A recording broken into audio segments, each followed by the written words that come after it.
In our last episode, we dove into veganic permaculture and what sets it apart from conventional methods. We also talked a little bit about food forests, which we're definitely going to have to do a full episode on soon. But we've noticed a growing increase in one topic specifically that's been coming up a lot lately, and that's the topic of foraging. So in preparation for this podcast, I went on a foraging tour in the mountains of Horseshoe, North Carolina. But according to the website of my next guest, you don't need to be in a rural environment to find healthy, wild foods growing all around you. All you need to get started is a guide who knows your area. Today, we learn the common myths and benefits of foraging. Hey, what's up everybody? This is Austin Haynes with the Waking Justice Project. In today's podcast, we'll interview a true revolutionary who's making evolutionary change in their community. Resilient communities are the core building blocks of a just and sustainable global society. And the foundation of a resilient community is a just and sustainable local food economy. It's why the global revolution starts at home. At local farms and community gardens, at grocery co-ops and local food hubs, in your own garden, in your kitchen, and on your plate. The local food supply chain is the foundation of a self-reliant community, and resilient, self-reliant communities are the core building blocks of a just and sustainable new society, a new social system that will make this existing system of corruption obsolete. That is the revolution we seek. The real revolution is a strategic, nonviolent revolution. It builds self-reliance and community resilience. The real revolution is a local revolt.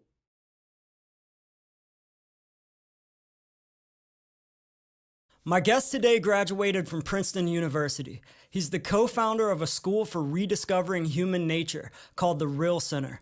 But he's here today because he's the founder of No Taste Like Home, which is one of the largest foraging tour companies in the world. And with them, he's been literally taking people out to eat for nearly 25 years. Please welcome to the show, Alan Muskat. Thank you for having me. Yeah, man, you got it. Thanks for being here. So obviously, like I said, you're on the show today because you're a master forager. So maybe could you just give the people some information about like what is foraging for folks that don't know? Sure. It means gathering wild food. So out in nature, things that we haven't planted. Although sometimes it means getting things people have planted that they're not eating. So not necessarily wild, but ideally not bred, not modified or hybridized over thousands of years. Okay, cool. And then, so how did you get into it? Like, what was your inspiration for starting No Taste Like Home? Well, I wanted to get natural myself. This was before I started teaching, and around the same time I was gathering for restaurants. But prior to that, out of college, I wanted to just get back to the land and join a commune, be a hippie and not have a job and not have to pay for food and not plug into a system that I didn't feel ethically good about. Sure. And some more pieces, maybe afraid of commitment. A farmer like literally puts down roots, and a forager doesn't have to. So I think even that fed into it. Yeah. All right. Right on. So I definitely am all about that. Getting back to nature, having your own food, not having to work as much. Like it definitely resonates. It'll resonate with a lot of people listening too, I'm sure. Where'd you come up with the name No Taste Like Home? It came out of, of course, it's a play on The Wizard of Oz. And I actually played a part in The Wizard of Oz briefly before I thought of the name. I was helping a homeschool put on a production, and I played the Wicked Witch, actually. It was quite fun. Nice. And I needed a name for something because I was starting to involve other people, and it wasn't the name for the business, because the business was just me teaching, but it was going to be a series of events.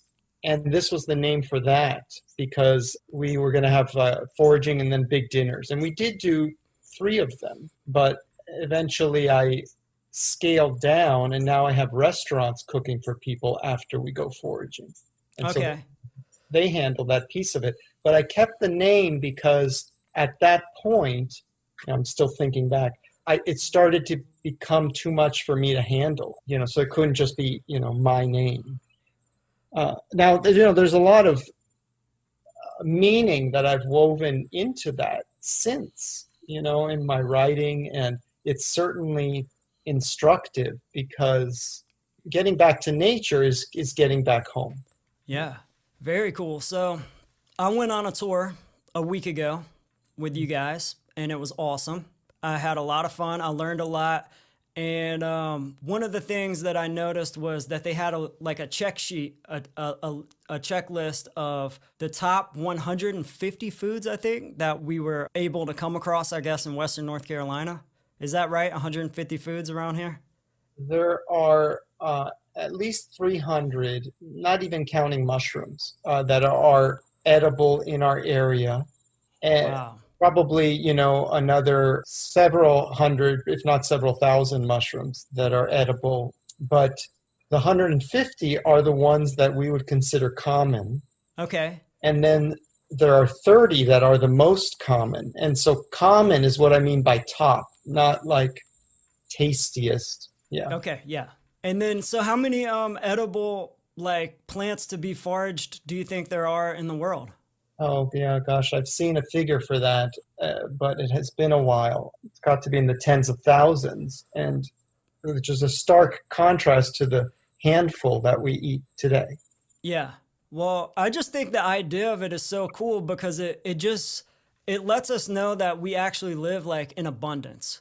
You know, I think a lot of people, it's easy to get in like a scarcity mindset, especially when you're dealing with the system and shopping for your food and stuff like that. But if you're able to kind of like break free of the mindset, there's actually so many foods around us day to day, right?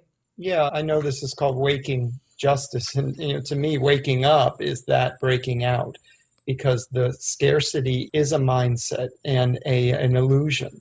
And not all those thousands of edibles are necessarily common, but they've done studies of hunter-gatherers around the world, and they routinely have 100 to 150 things that are part of what they forage regularly. Wow. So we are not that special here, even though we have more diversity than most places. It's 150 is not an unusual number.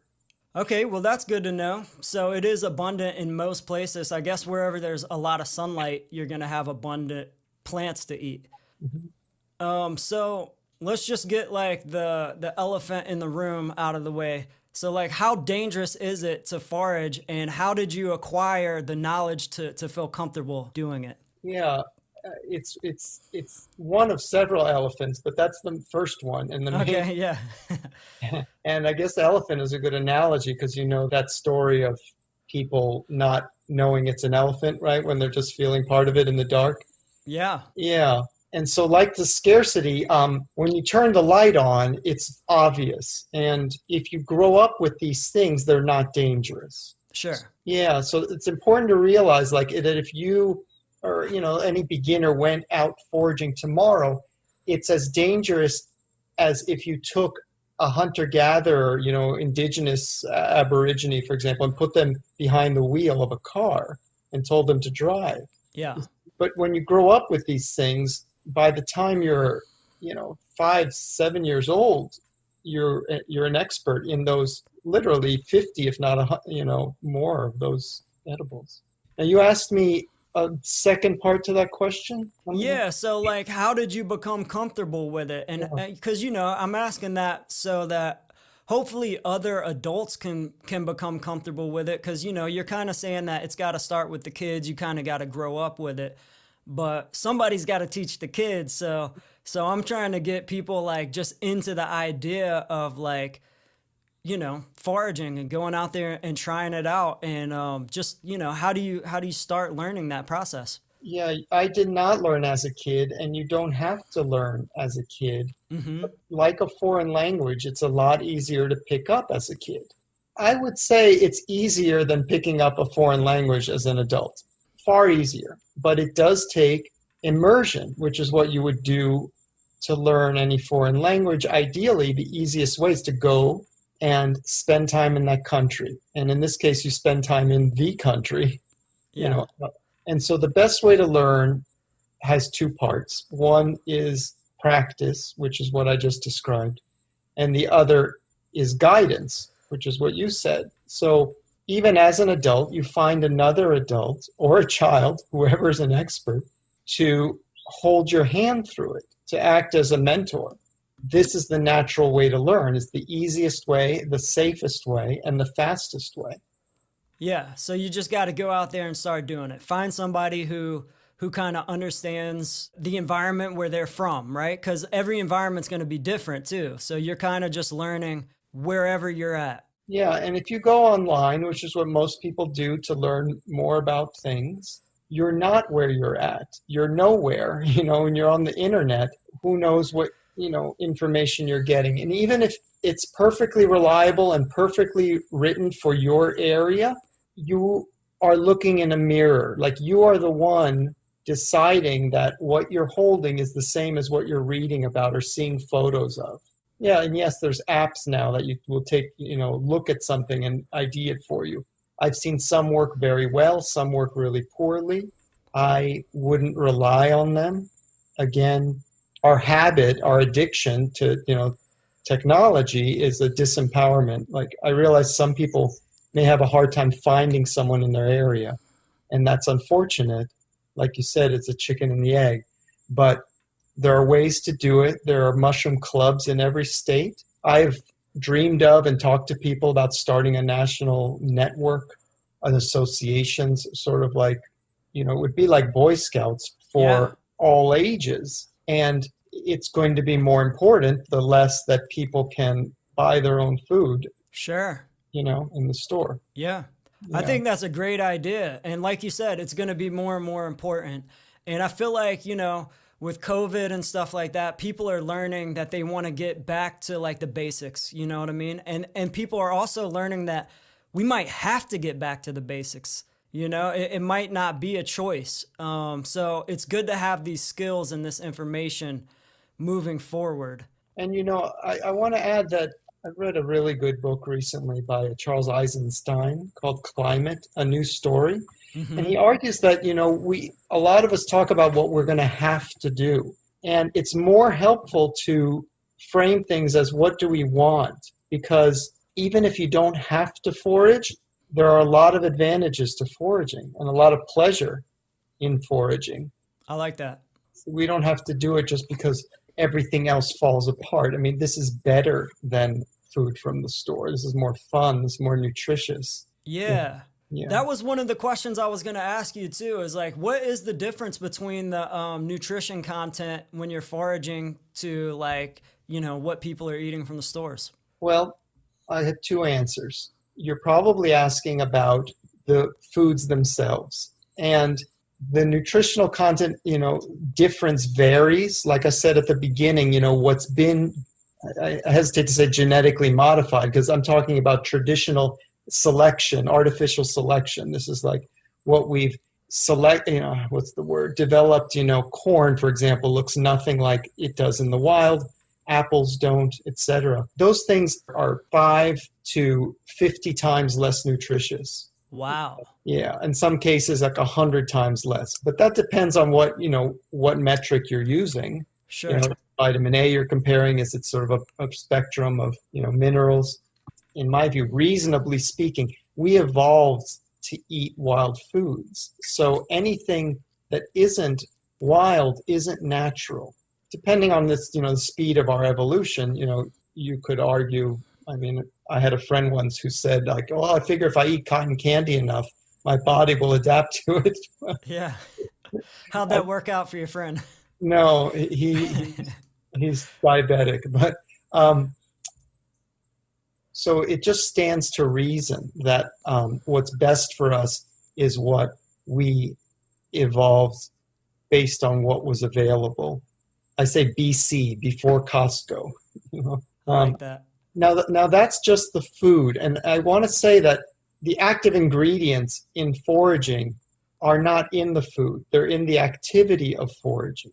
So even if you buy this wild food in the store or pay someone else to forage it for you, then you're going to miss out on the sunshine, the vitamin D, the exercise, everything else you get about connecting with nature from being outside, connection to what some people call God, or where the source of our well-being.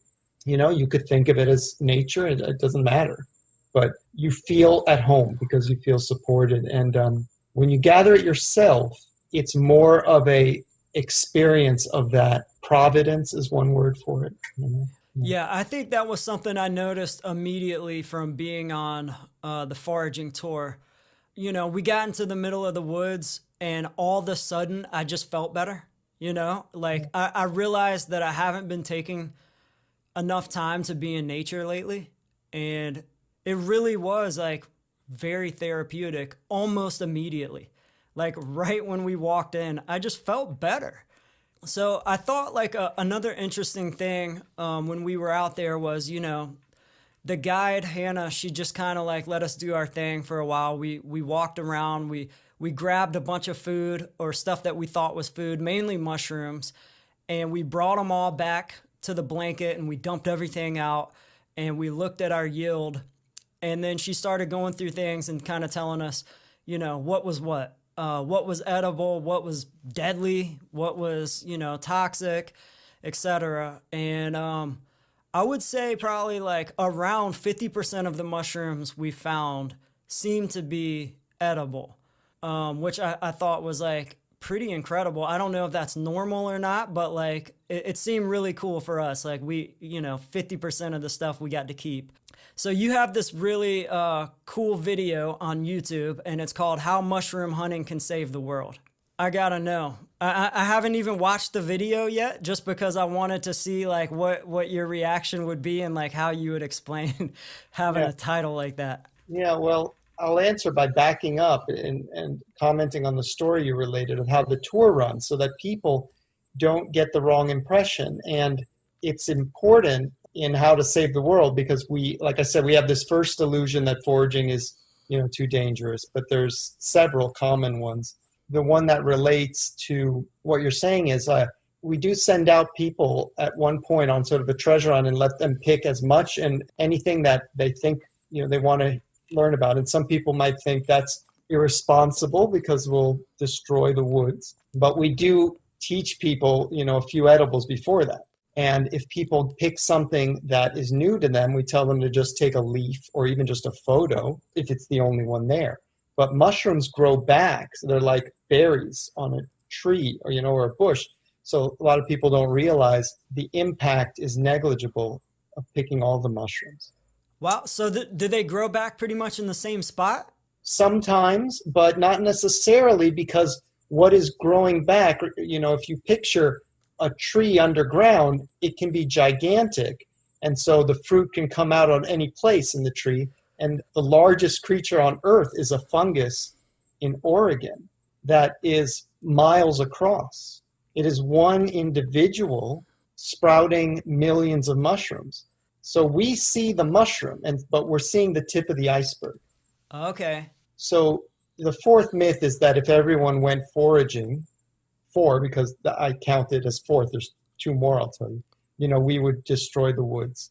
You know, maybe the other thing you said relates to the second, which is that foraging is too difficult, meaning it's hard to come up with enough food to eat. But it's not just 50% of mushrooms that are edible.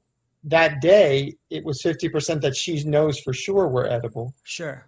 The figures for North America are about 10,000 species. Out of those, only 10 or so are deadly. Okay. Only 200 or so are known to be poisonous. Another, at least 200, are commonly eaten and edible. The rest are considered unknown but not suspected of being poisonous. Yeah. And that's mushrooms. So basically it says that probably 98% of mushrooms are edible. That's what that means. Wow. Yeah, You I don't got a want question to about that. go ahead. So she found one mushroom in particular that she said, she was like, basically, people don't know about this one. They don't know yet if it's edible. But then she went on to say, but my boss, Alan, actually eats this. Yeah. It's funny. I wonder which one that was, because I had someone make the mistake of saying we don't know when it was actually that we consider it inedible.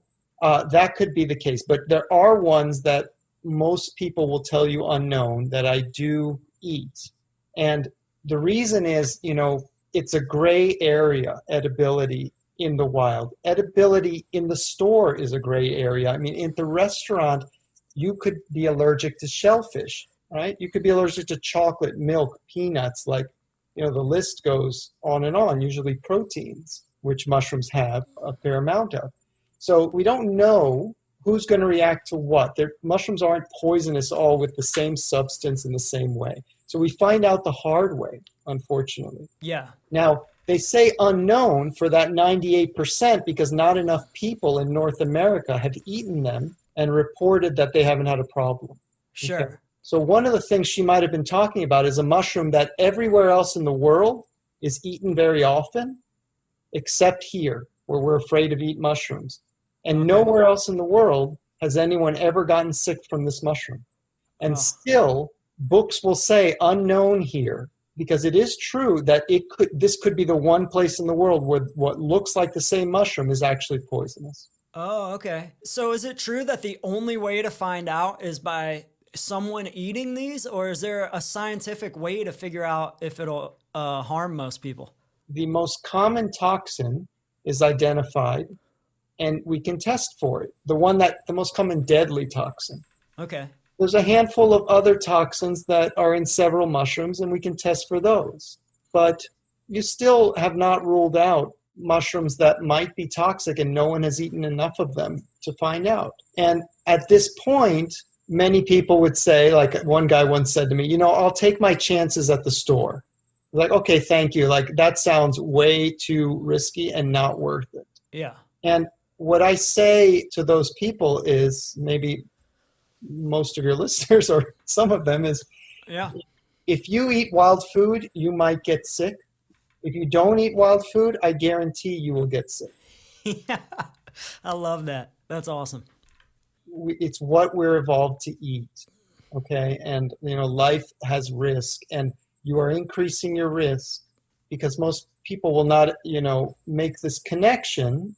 There are a class of diseases called lifestyle diseases, or diseases of civilization. Sure. Right? Cancer and diabetes, for example, are among them, and heart disease. And these are due to, in part, to not exercising, not just smoking, but eating crappy food. Yep. To me, anything you buy in the store is more or less crap.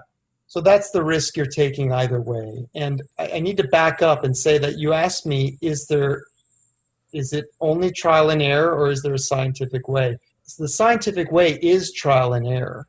And they can test for these few substances, but we only learned to start testing for them because people were dying. That's the hard way.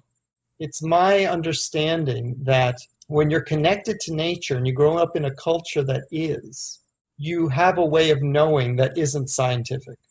It's intuitive, or what you might call revelatory or spiritual. But when you talk to any indigenous peoples about how they figured these things out, they don't tell you trial and error. They tell you the plants told us, animals told us, God told us, our dreams told us. We have a scarcity in our culture, not just of material things, not just of relationships and love and community, but a way of knowing what to do in our lives, what is safe and what's dangerous, what's appropriate. We've lost, and we live in ignorance with belief that we know more than we ever did. Yeah, we tend to be pretty disconnected. And you said something that was really interesting there. You said basically that the science is trial and error. So we try these foods and we figure out if they're harmful. Well, the funny thing is, how many people die from eating mushrooms every year? I don't know, probably less than 1% of the population, way less than that. But then how many people die from heart disease every year? How many people die from cancer every year, which you said are lifestyle diseases? And a lot of that comes from what we eat. It's just so funny to me that we would be afraid of like trying new things and trying natural things when what we're actually eating as a society is killing us, and it's proven in large amounts. That the disconnect there is just so funny to me. Yeah, it's a tremendous disempowerment, and it's biophobia, fear of nature. And when you fear nature, you basically have an autoimmune condition, because nature is not just out there; it includes our body, which is the natural part of us, Sure. and our heart, which is mistrusted by our minds. And so we are in a very a place that when you see everything falling apart, that started tens of thousands of years ago, not 4 years or 50 years ago.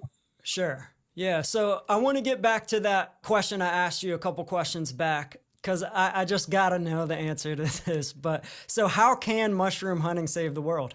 Oh yeah, yeah. I was wondering, and that is actually what I was getting at, because the problems we see today trace back to a shift from foraging, which mushroom hunting is one piece of, to agriculture. And so a lot of people are familiar with that contrast and know that agriculture is considered the foundation of civilization. So that roughly 10,000 years ago, we were able to build cities based on storing grain. And that's what the store is today, that we get our food from. And that has led to hierarchical societies based on who controlled the stored food, and the fact that people no longer fed themselves. And so you had patriarchy, you had women basically become cattle, slavery. And today we're aware of some of those problems. We've already covered that this fear of nature, I think, pervades and underlies all of those problems.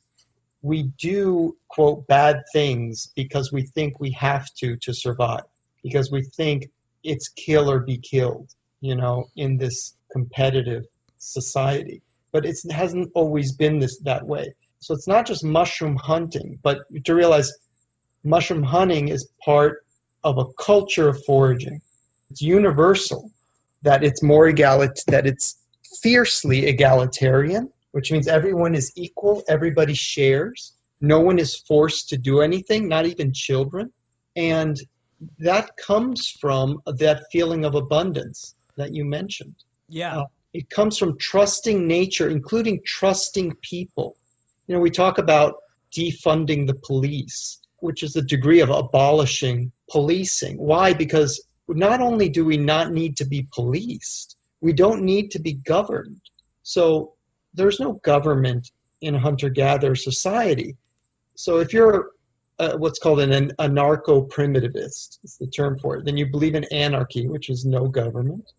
It's self-governance, right? Yeah, it sounds bad to say no government, but it's self-governance, exactly. Yeah. It's consensus. Yeah, it means we don't need other people who know more than we do to tell us, what's right and wrong, and to force us to do the right thing. So we believe in the goodness of human nature, just as we believe in the goodness of nature. And that's not just a belief, that's a feeling of well-being that only foragers have. And that, to me, I could say a lot more, but I'll just say one more line that, most of us recognize how fear-based the culture is becoming more and more. Yeah. Civilization has always been fear-based because it's based on domination, and that's traumatic. So when we're traumatized in our upbringing, we live in fear of getting punished, in fear of not getting the reward, which could mean we starve or we're kicked out and we die alone. So that isn't new. Our choices as a culture and as individuals are based on living in fear, and the waking up, that is an analogy I use a lot, is realizing that we don't have to be afraid. Okay, cool. So basically, what you're saying is the way mushroom hunting can save the world is by getting us back to a more abundant mindset, a less fearful mindset, realizing that, you know, things aren't as scarce as we make them out to be. Am I on the right path there? Yeah, yeah, yeah. And essentially, because I've been working on an essay about this, the feeling is everything is okay. Things are going to be okay. Things have always been okay. A lot of people think like waking up means realizing that things are not okay, that there are things that are wrong, that need to be fixed. You have to realize that the difference between that and starting where you're at and saying, we could live in a better world, but it's not about like those are the bad guys and we have to overpower them, Sure. because that's not a hunter-gatherer mentality right there. That's a civilized one about good versus evil. And those are ideas that are the foundation of all our problems today. So, everything has its place. And that's part of the attitude here. So, today when we say, okay, this is wrong, what's happening, this is terrible, you have to realize you're not changing the fundamental issue.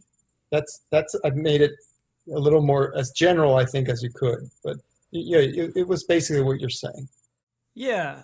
Yeah, it's a piece of waking up. It's not being fully awake to just understand all the problems. It is a piece to it though, because you have to realize what you don't want to realize what you do want. So realizing what you do want is the next piece to the puzzle. That's like the full awakening, and realizing that you have the power to start approaching that in your everyday life, right? Yeah, yeah. I must say that in my life, I was driven through despair into still being challenged to figure out what I want. And my friend who started the Real Center with me says to me, can you move through your life with more moving towards and less pushing away? Hmm. Because I've always pushed away, and a lot of us believe in the word resistance, and I would question, how useful that alone is. And, I'm harping on this because I know it's a bit of an activist podcast. So I think that subject will be relevant to people. And I want people to sometimes maybe question their own assumptions in trying to choose something healthier for themselves and hopefully for the world. Yeah. Yeah. So one thing that we're trying to kind of get across these days is that, of course, there's a lot of crazy stuff happening in the world right now, and we could just go against that. We could just fight it head on and activate all that resistance that you're talking about. Or what we could do is kind of switch the mindset around and realize that we can just build what we actually want. Instead of tearing stuff down, let's build what we want. And we believe that, the foundation of a resilient community is a just and sustainable local food system. So we're trying to get people to get back to the basics, kind of like what you're saying, get back out into nature, realize that there's abundance around you and start building off that and going with it. So my question is, how can education around foraging make a community more food secure? Yeah. A piece of food security food security is one piece of a movement called transition. And it too is about building, what we want. And I read a wonderful book by the founder of the movement, Rob Hopkins, called From What Is to What If. And I would really recommend it as an inspiring, positive way to think about and envision, a future that is beautiful, not just running from what is so awful today. Yeah. And so food security and foraging, how does one support the other?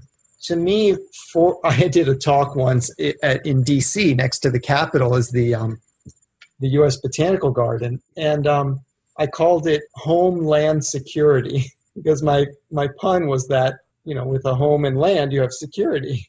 And a lot of people can relate to that. Yeah. we think of that in terms of ownership, but to me, it almost goes without saying, as the climate changes, wild plants, for one, are more resilient to changes in climate, to drought, for example, and flooding.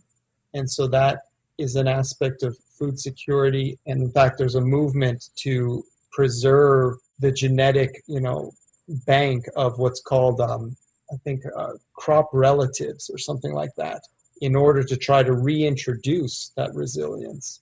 And this is among, very mainstream food scientists. But one thing people may be wondering or thinking who are working on hunger is that, ironically, the people who need wild food the most may not have a culture of eating wild food. It may seem like beneath them or too dangerous because they're so alienated. Those are the people who live with the most food insecurity, and you may not be able to convince them to eat wild foods, but you could convince them to forage and sell those wild foods. And so part of food insecurity is not having the money to buy food.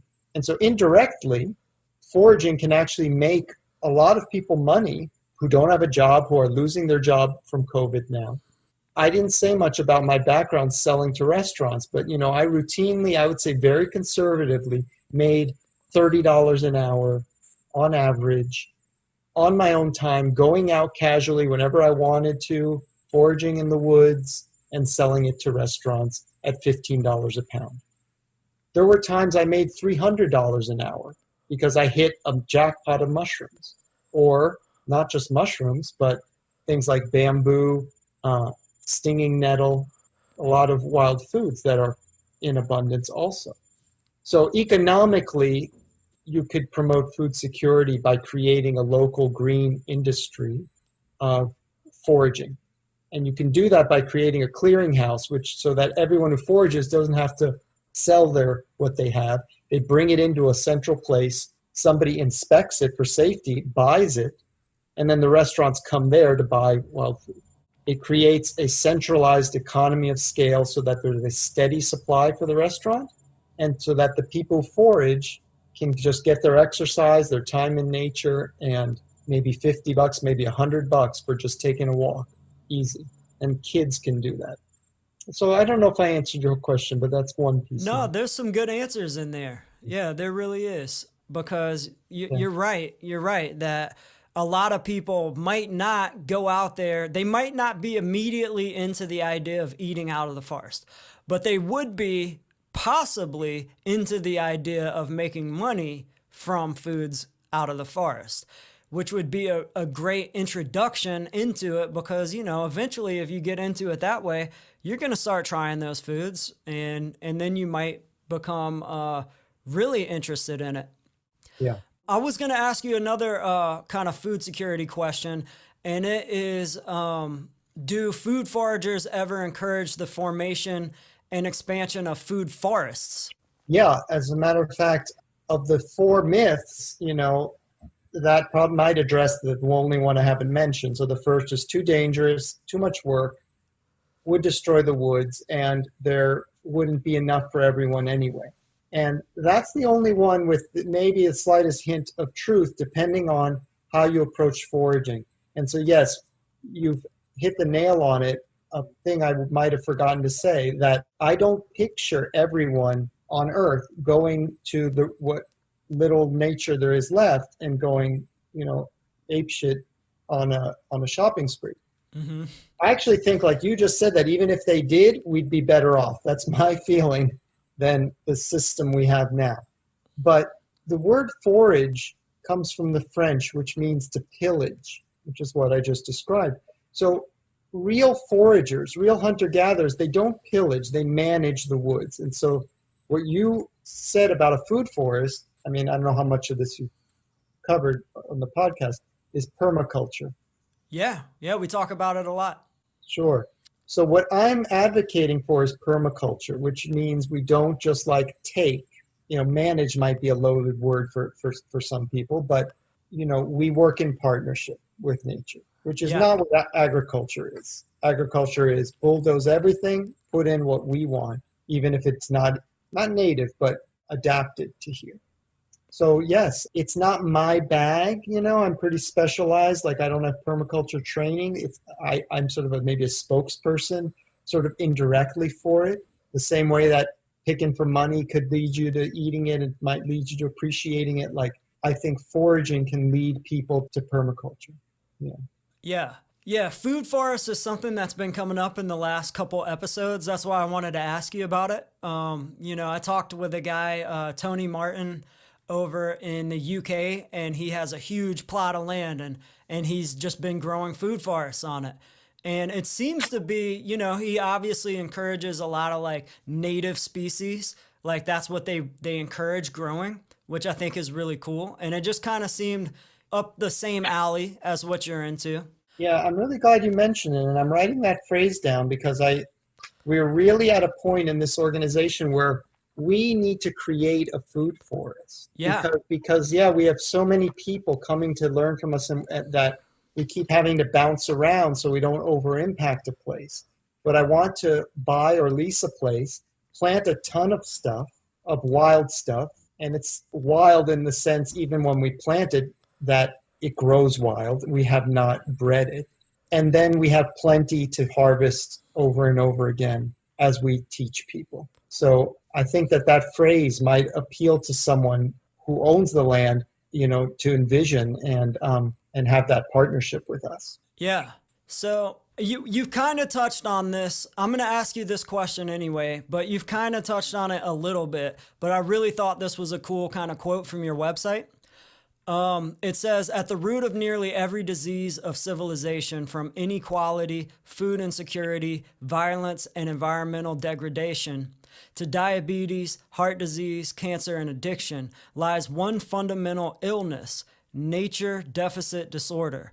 So, can you just like let us know, why is nature so important, and how can the average person get in tune with nature more? I know you kind of touched on that, but there's something to it. A phrase that occurred to me earlier that I didn't say is like, we are fish out of water. How can anything work when you're a fish out of water? I mean, I feel like I'm suffocating just saying that, Imagine, it's a horrifying thought, but like imagine that's what we are, how we're barely living, by not being, that's the deficit in so many ways of not being in nature. Which remember again means not being in our bodies and in our hearts. That's where we carry nature. So this isn't just, about being in the woods.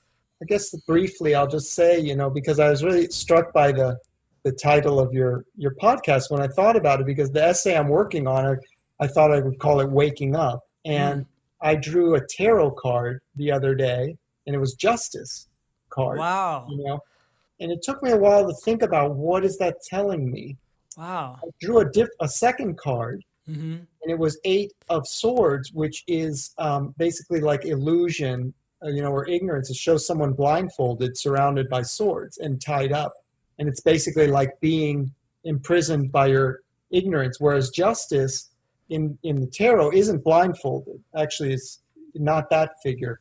It talks about, it means seeing the reasons why things are the way they are now. And that brings you to a certain sense of well-being, or of acceptance, and a stronger place from which to choose differently. And so all of that really abstract stuff I'm saying is how I would answer that question once again, that nature, getting back into nature, getting through mushroom hunting or some other way, is literally like waking up from a nightmare, because the second you wake up from a nightmare, it's gone and you're free. Now, in this life, I think we need to wake up within the dream, because even if you don't leave a nightmare, as soon as you know this is just a dream, you're not going to be afraid anymore. You're going to be much more empowered.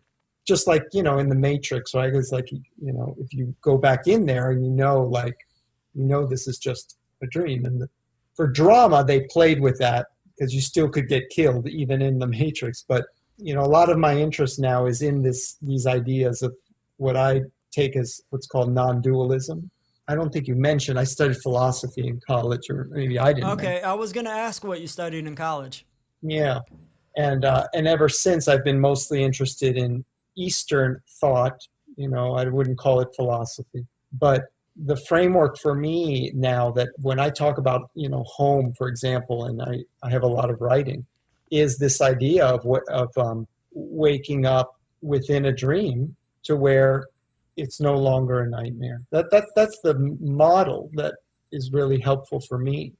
And part of that waking up, again, is realizing like these people you thought were bad guys, they were part of your dream, So you have to take a certain responsibility for it. And you also like no longer fear or hate people because they're not really separate from you.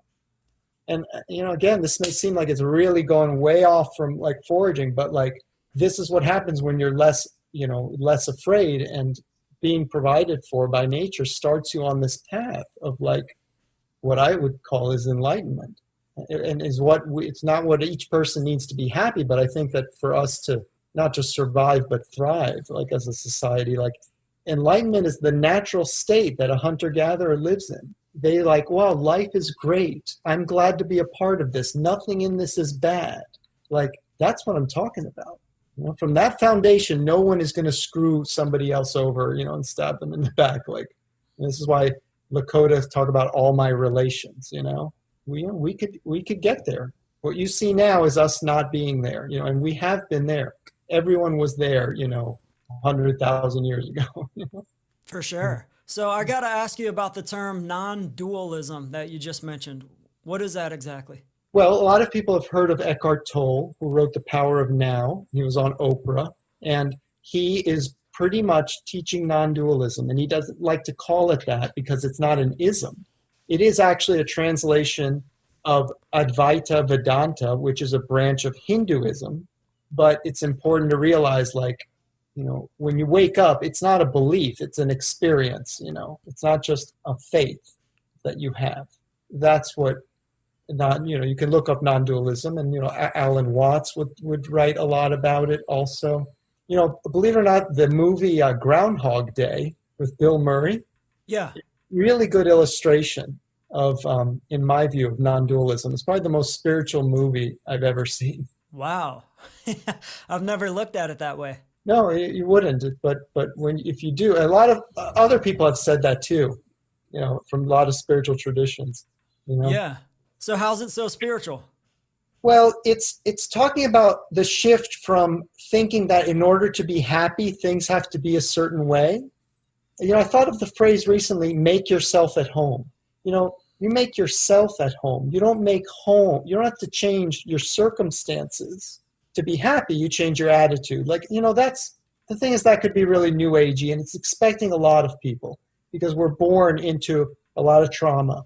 So I'm not putting a heavy trip on people, but Sure. But in that movie, you see someone who like tries everything to change their circumstances, to escape their circumstances, till they finally realize that by embracing them, then it clicks, And so something like, love thine enemy, like is another way to paradoxically say that like you can't leave something until you love it. And right, if you loved it, why would you want to leave it? It's sort of paradoxical. Yeah. And it also reminds me of, if you love something, set it free. Yeah. Yeah. Yeah, exactly. Like, and today what you see is clinging, like hoarding, right? Property, the idea of this is mine is the beginning of the opposite of that, not living in love, but in fear. Yeah. So this essay I've never published or finished. It was called The Best Way to Kill Yourself.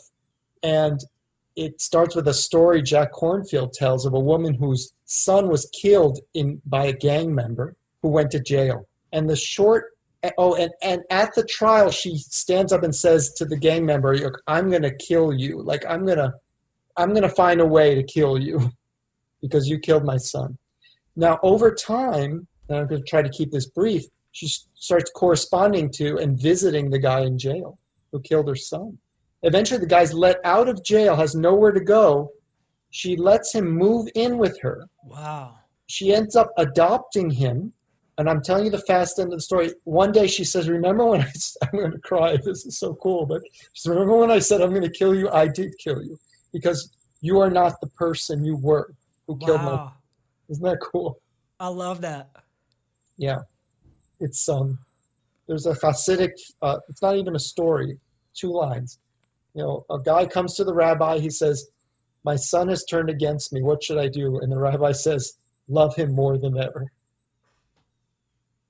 How many of us are approaching life that way right now? I don't Yeah. think so.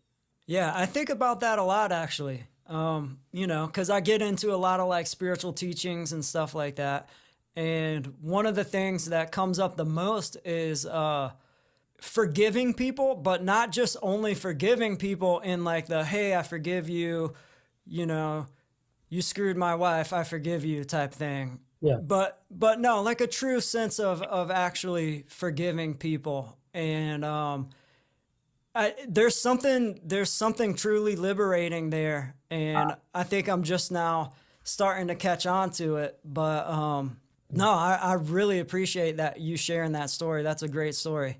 Yeah, as Arnold Patton, who is quoted by the author of Radical Forgiveness, his name's evading me, but he said, forgiveness is not letting bygones be bygones.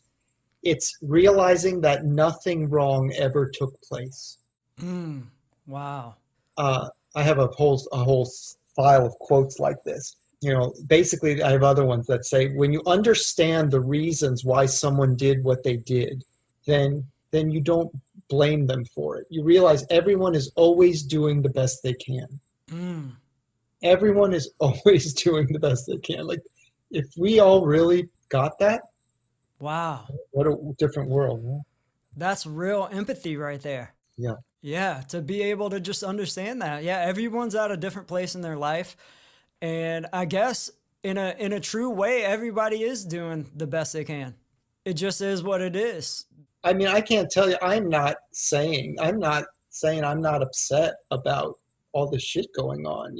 About the cataclysmic, sixth extinction. Right? They call it. Yeah. Not to mention the social injustice that is really just the flip side of that, because not caring about others includes humans and other species or the planet. Yep. And it doesn't, and this sort of thing that I don't know if we'll call it acceptance or empathy doesn't mean you let this stuff go on, but you don't approach it from this sense that like it should not be happening, that like people are wrong and bad. When you look at like indigenous cultures, like there's been language studies where a lot of those cultures don't have the verb is in a permanent sense. So they don't say he is smart, she is, selfish. Like they don't even have that verb so they don't label things because that is the root of violence. It's dismissive too. It's just it casts a really broad net. Yeah. And nothing is really black and white to be cast that way. You know what I mean? Yeah. Yeah. And so the study showed that the violent cultures have that verb and the non-violent do not. Like there was a strong correlation. Wow. So it's almost like some cultures are more judging basically than others. Yeah, that's what it is. Yeah, and the judgment, ironically, the judgment of right and wrong is the problem that creates what we consider wrong. So if you just break free of that mindset, basically there's not right or wrong. Everybody's doing the best they can, and everyone's in a different place. And a way that we can really kind of excel is just by understanding where someone's coming from, having the mindset to try to understand why they did that, why they made that decision. And if we do that, yeah, we're kind of breaking the chains. And there is the perfect tool for doing this that some of you all have heard of called nonviolent communication. It was started in the 60s by Marshall Rosenberg. If you Google him, YouTube is full of videos of him doing this exact thing. It is unbelievable how you can take someone who's kids were murdered with their murder, and like watch them work this out. There's a method to it. It's well established. There's a lot of people doing it. Marshall died a few years ago, but he trained a bunch of people. And this is the main thing that the center I co-founded teaches. So the tool is there. This sounds like pie in the sky, to not like blame people and hate people and, name call, but like this NVC, if you look it up, is pretty incredible and proven for almost 75 years, I guess now. That is our fundamental natural attitude, and that's what, we've been talking about the whole time, getting back to nature, a sense of life being good and worthwhile and safe because, well, this is going to sound to some people really like flaky, but after all this talk, it might not, the earth is our mother, right? We are her children. What mother doesn't love her children? Like, that's the feeling that I'm talking about. What else? Well, I mean, we've gotten really philosophical and we've gotten really spiritual, actually, which is awesome because I love going down those sort of rabbit holes, if you will. And I think it's cool that we went down those rabbit holes all from talking about food in the beginning. And I think it kind of proves what we've been trying to get across at Waking Justice. And that is just that, like, starting with food, starting with nature, we can actually accomplish a lot more than we think. And we can work ground up instead of top down, you know what I mean? And yeah, I really appreciate your conversation with me today, Alan. It's been really enlightening, a lot more so than I thought it could have been. So I really appreciate that. I guess, like, before we go, can you just like give the people information about how to find you and how to find No Taste Like Home? Yeah. notastelikehome.org is the organization's website. It will look mostly like a tour company, but we do have 10-week course, 3 seasons, spring, summer, and fall, that someone local can take, as well as the tours, which mostly right now fund us because they cater to tourists. My writing is on my website, which is my name, alanmuskat.com. That's ALANMUSKAT. Awesome. And you'll find, even if you can't remember either of those, you put in mushrooms, Asheville or something, like either one of us will come up. Cool. Right on. Well, hey, thank you so much for being on the podcast today. Yeah. I really do appreciate it. And I'm glad we're in the same city. So hopefully we can keep these conversations moving and just keep working towards a more natural world. Yes. Yeah. Thank you. And waking up. And waking up. Yeah. Waking Justice. Right on. Thank you, Alan. I appreciate your time. My pleasure, Austin. Thank you.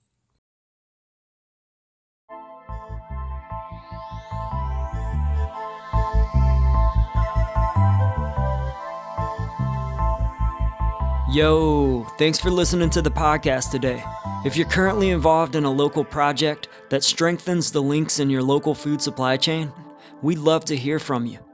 You can email us at info@wakingjustice.org and tell us about your work. And if you want to learn more about local revolutionaries making evolutionary change in their communities, find us on your favorite podcast platform or head on over to wakingjustice.org to meet the team, check out more episodes, and learn more about the project. And to become a financial supporter of this podcast and to gain access to members-only content, visit patreon.com/wakingjustice. And remember, the real revolution builds self-reliance and community resilience. That's why the real revolution is a local revolt. You must be involved in the struggle for freedom and justice. If it's about love, if it's about justice is waking, justice is rising. Justice is waking, justice is rising. If it's justice is waking, justice is rising. Justice is all Justice is waking, justice is rising, and it ain't just us, it's all of us. May every soul unite, tend the fire and let old coals relight.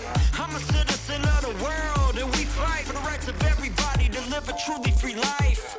Red or yellow, black or white, left or right, gay or straight, human or animal, all life. Cause what matters is what is in common. If you know it, stand tall and keep dropping the knowledge. Justice is waking, justice is rising, and it ain't just us, it's all of us. If it's my love.